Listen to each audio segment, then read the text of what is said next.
On retrouve Catherine Ney.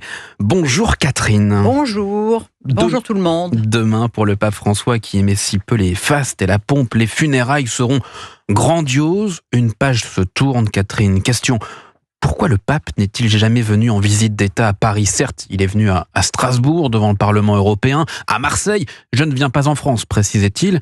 Et en Corse, qui correspondait à sa vision modeste et décentrée de l'Église. Comment vous l'expliquez?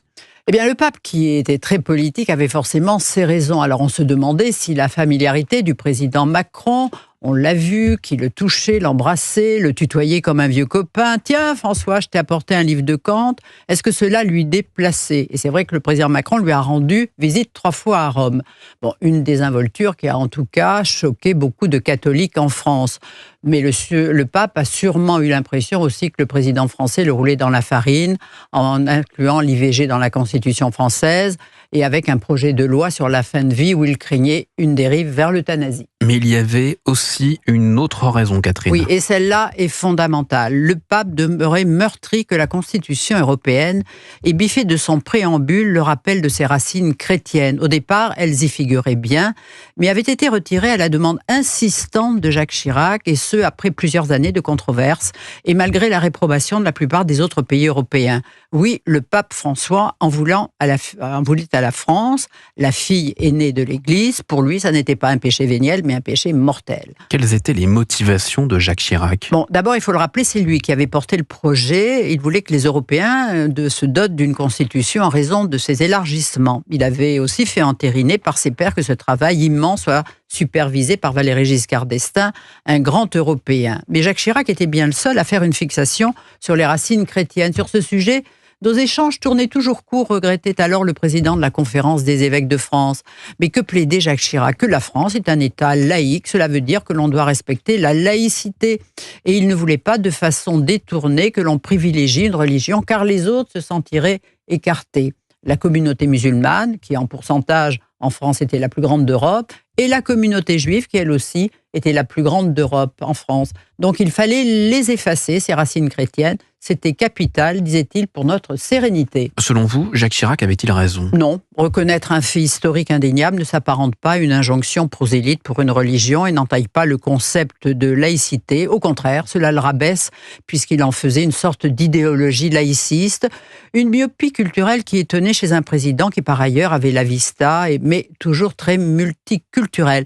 À l'époque, on s'en souvient, Jacques Chirac plaidait pour l'entrée de la Turquie en Europe, projet auquel les Français n'adhéraient pas du tout, ce qui était une forme d'invite à la déchristianisation.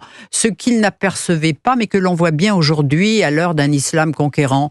On perd toujours face à des guerriers déterminés, surtout quand on devient passif, incapable de dire non, surtout quand on ne sait pas dire qui l'on est. Oui, on se demande pourquoi tant d'églises sont brûlées en France, mais on note aussi un regain de la foi dans la jeunesse, ce qui correspond peut-être à une recherche chez eux d'une quête d'espérance, peut-être aussi un sauve-qui-peut culturel. Jacques Chirac se disait anticlérical? Ah oui, ça c'était un héritage familial. Il avait un père et un grand-père, instituteurs, francs-maçons, laïcs, ça a sûrement compté.